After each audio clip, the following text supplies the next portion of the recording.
Você precisa entender que contrato precisa ser formalizado entre as partes para que você tenha segurança. Se você não faz contrato, se você fez um contrato verbal, o famoso fio do bigode, não é assim que a gente fala? Se você não fez um contrato escrito, se você não tem algo assinado, um documento assinado, o que vai acontecer? Você vai estar vulnerável. Corre um grande risco de você se matar por um projeto e no final do dia a pessoa te dá um calote ou a pessoa simplesmente ignorar um combinado que você tinha com ela e aí você vai reclamar para quem? Vai bater ali na porta de um juiz e o juiz vai falar, mas que prova que eu tenho que foi isso que vocês negociaram? E aí, é claro que sempre dá para provar com WhatsApp, com troca de e-mails, mas acredite, é muito mais desgastante você ter que ir para o judiciário discutir o mérito dos papéis e responsabilidades e negociações do que você simplesmente executar um contrato que você desenvolveu da forma correta com o seu especialista. Então, minha orientação para você: nunca, jamais, em nenhuma hipótese, trabalhe sem contrato. Se o contrato não está assinado, não comece a trabalhar. Ai, Priscila, mas advogado é caro. Mentira, sabe o que é caro? É você não ter um bom advogado para fazer um bom contrato. Tem advogados que estão se especializando no digital, que tem um preço super acessível e você tem que lidar com isso como quem, por exemplo, tem seguro de saúde, convênio, né? Ou seguro de carro que a gente tem, é para não usar mesmo que você paga, para não, mas você tem que ter, por quê? Porque é isso que te dá segurança. Senão, é que nem quando bate carro, é perda total, o prejuízo vai ser totalmente no seu bolso. E o que é que não pode faltar nesse contrato? Vem comigo. Nesse contrato não pode faltar justamente os papéis e responsabilidades, que a gente já falou no item 2. Não pode faltar os papéis e responsabilidades, mas além disso, o que é que não pode faltar também? Não pode faltar o período do contrato. Não pode faltar por quanto tempo aquele contrato ele é válido. E aqui você pode usar o prazo com o fator tempo, ou seja, 6 meses, 12 meses, 1 mês, ou você pode utilizar número de lançamentos. Então, você está sendo contratado, ou vocês estão contratando para uma parceria com prazo de 6 meses em que vocês vão fazer, sei lá, 3 lançamentos em 6 meses. Ou para fazer 2 lançamentos. Então, você vai sempre ter essa relação de entender o prazo do período do contrato sob essas duas perspectivas. Perspectiva de tempo, fator tempo, prazo, e a perspectiva de número de lançamentos. Que mais? Além disso, vocês vão precisar, o que não pode faltar no seu contrato, é a questão da exclusividade. Como assim, Priscila? Exatamente, exclusividade. Para você que é profissional de bastidores, é muito comum que o especialista não goste que você trabalhe com outros especialistas que atuem no mesmo mercado de atuação dele. Então, por exemplo, concorrentes diretos. Vamos supor que eu vendo, sei lá, uma formação para nutricionistas encherem os seus consultórios. Como nutricionistas conseguem ganhar mais dinheiro. E aí eu fecho com um especialista desse determinado nicho, com esse determinado posicionamento, e fecho com uma outra especialista desse mesmo nicho, com esse mesmo posicionamento. Isso, via de regra, incomoda muitos especialistas. Tem pessoas que trabalham com concorrentes diretos, sabe? Mas, via de regra, é uma coisa muito difícil. Via de regra, especialistas costumam até ter um ciúminho, mesmo quando os especialistas, quando o profissional de bastidores bastidor não trabalha com um só, né? Trabalha com vários, mesmo quando os especialistas com quem você trabalha não são da mesma área, porque eles querem mais a sua atenção e eles sentem, às vezes, que a atenção do profissional de bastidor fica meio dispersa entre vários especialistas. Mas tirando essa discussão de lado, que eu acho que é um outro gerenciamento, né, sobre o qual a gente já vai falar a seguir, eu acho que a grande questão é você deixar claro se você trabalha só com ele no nicho dele ou se você trabalha com outros experts do mesmo nicho. Isso tem que estar por uma questão de ética, de transparência, isso tem que estar claro para o seu especialista, tá? E a exclusividade, muita gente não liga o radar para isso. A exclusividade é uma moeda de dois lados, porque assim como você precisa, às vezes, deixar claro que você é exclusivo daquele especialista dentro daquele determinado nicho, naquela proposta, naquele posicionamento, o especialista também precisa falar para você se ele trabalha com outros profissionais de bastidores. Gente, isso daqui parecia tão óbvio, mas eu juro para vocês que essa ponderação surgiu na minha vida porque eu fechei uma vez um contrato com um especialista e ele não falou nada ao longo da negociação. E eu falei, não, beleza, vamos fazer, fechamos o contrato amarradinho. Quando eu soube que ele tinha um outro produto que ele já lançava com uma outra equipe. E aí, eu fiquei sabendo disso porque eu vi anúncios ativos na conta do Expert que não estavam ativos na época da negociação, que subiram depois que eu já tinha assinado o contrato. E aí eu falei, quem que subiu esses anúncios aqui? Ele, não, é a minha outra equipe. Eu falei, mas que outra equipe? Que pra mim parecia ser um negócio tão óbvio, mas tão óbvio. E não é óbvio. O óbvio precisa ser dito. Acreditem, o óbvio precisa ser dito. Então, quando você começou a negociar com o especialista, a falar de exclusividade, você precisa entender se ele já tem uma equipe, se ele continua lançando alguma coisa ou se ele já lançou.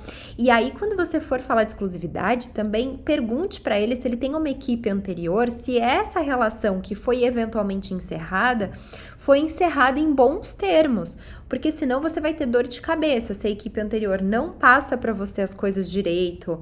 Enfim, então essa questão de exclusividade é uma moeda de dois lados, tá? Presta atenção bastante nisso.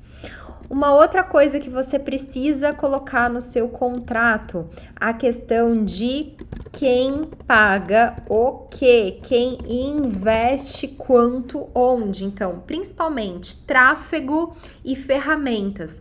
Quem vai investir no tráfego, quem vai pagar pelas ferramentas, quem vai colocar este projeto de pé. Priscila, eu preciso investir como profissional de bastidores? De novo, não existe uma regra, vai depender muito das suas circunstâncias concretas e da sua camada de atuação.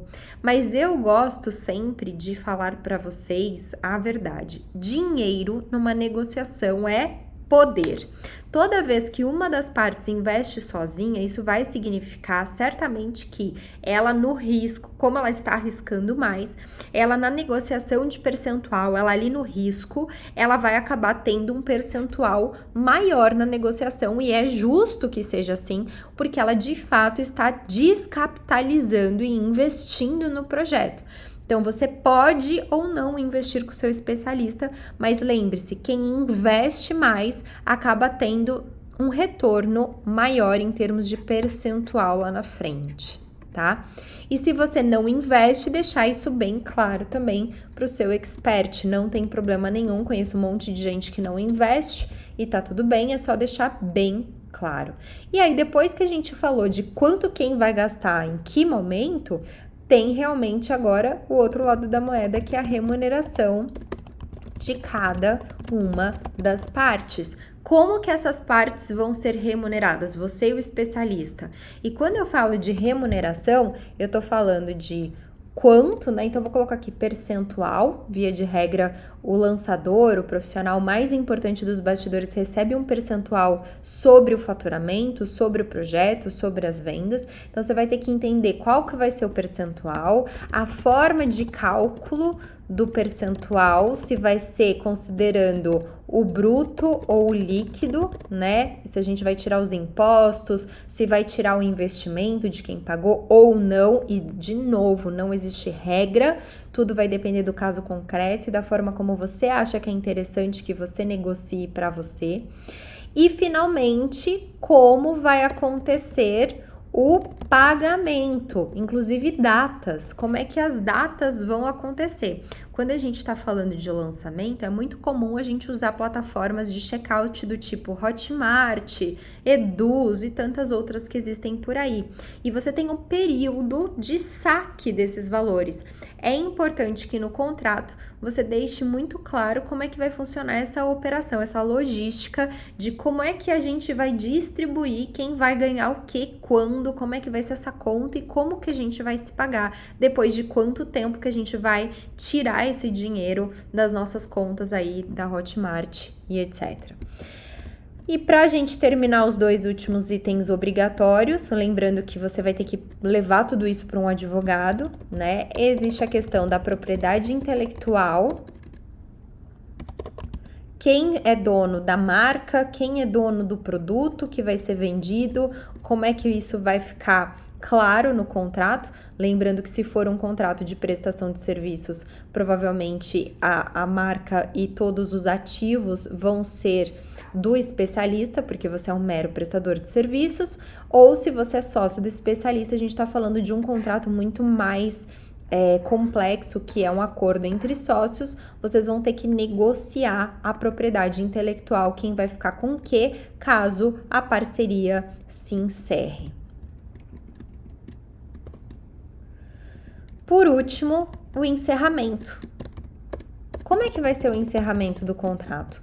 Quando é que o projeto vai estar oficialmente encerrado? As partes dão as suas obrigações por satisfeitas, está tudo certo, o contrato acabou. Como é que vai ser esse encerramento? Tanto encerramento amigável como encerramento com multa. Por quê? Porque imagina você fecha um contrato com um especialista, você começa de prestação de serviços principalmente, você começa a trabalhar, você tem um maior investimento de tempo, de energia, você trabalha pra caramba e ele desiste no meio do caminho. Como é que fica isso? Ele vai poder desistir sem pagar multa? Você tem que pensar nisso. E o inverso é absolutamente verdadeiro. Se você quiser encerrar o projeto, se você não quiser mais fazer, como é que faz? Você pode deixar o especialista na mão? Difícil, né? Deixar o outro na mão. Quando a gente fala de encerramento, além desses termos, eu sempre costumo lembrar de 2 coisinhas adicionais, que é o sigilo e a questão do portfólio, que estão mais ou menos ligadas, né? Por quê? Porque, via de regra, um bom profissional de bastidores é quase que um padre, sabe? Não é de bom tom você ficar... Deixa eu aumentar um pouquinho aqui para ficar mais fácil a leitura. Não é de bom tom você poder espalhar por aí tudo o que aconteceu no projeto. Aliás, eu acredito realmente que a parte da postura do profissional de bastidores é uma das coisas que mais vai te trazer profissionais que queiram lançar com você, que vai trazer especialistas que queiram lançar com você. É você ter uma postura adequada, uma postura profissional, uma postura que não expõe os seus especialistas e os resultados deles como sendo só os seus resultados. Tem muita gente que faz isso. Ah, eu fiz o lançamento de Beltrano, de Cicrano. Tá, mas essas pessoas, elas estão ok de você citá-las, elas estão felizes com o resultado final do seu trabalho, elas assinam embaixo dessa, elas indicam, sabe? Então você tem que deixar muito claro se você pode colocar o nome delas no seu portfólio, e a questão do sigilo também dos números, dos que a gente fala, dos big numbers, né? Dos detalhes operacionais. Por quê? Nem sempre o especialista vai querer que você possa divulgar abertamente tudo que aconteceu nos bastidores do lançamento. Então é legal você colocar ali a questão do sigilo e lembrando que, de novo, é uma faca de 2 gumes. O que serve para você dentro da negociação e para o outro, em termos de obrigação, pode servir para você e para o outro, respectivamente. O que eu quero dizer com isso? Assim como você, por exemplo, não pode ficar falando como é que foi, eles também não podem. Entendeu? Então você consegue sentar e negociar tudo isso. Essas são as coisas que eu realmente acredito que é o básico que precisa estar formalizado dentro do seu contrato.